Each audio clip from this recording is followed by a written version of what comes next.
fanome rabanao amin'ny anaran'i Jesosy. Ny afatra fohy avy amin'ny Jesosy androany te hampatsiahy anao izy hoe tianao Jesosy, tena tianao izy, ianao izay mihaino anahy io, ianao io mihitsy, tianao Jesosy. Mampatsiahy izy androany, aza mirikirika fa tianao izy. Mety efa henonao foana izany teny izany fa mbola ampatsiahiviny ianao. Tsy misy olona manana fitiavana anao mihoatra anao Jesosy. Tsy misy olona afaka miteny anao izany hoe tianao mihoatra anao Jesosy. Ao amin'ny Jesosy ny tena fiainana.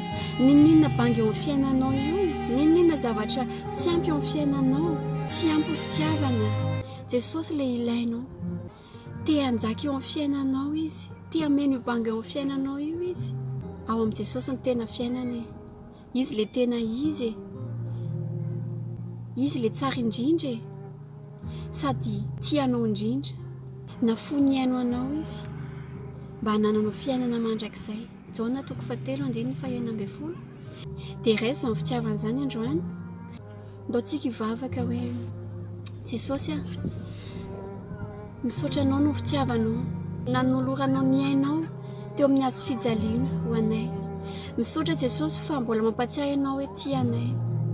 Ianao mihitsy ke Jesosy ilay ilainay eo amin'ny fiainanay. Mandray anao Jesosy androany atao anatin'ny foko. Raisiko izany fitiavanao izany Jesosy androany.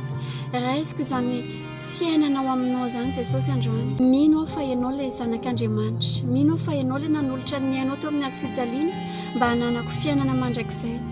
Dia mino izany izahay androany. Raisiko fitiavanao Jesosy.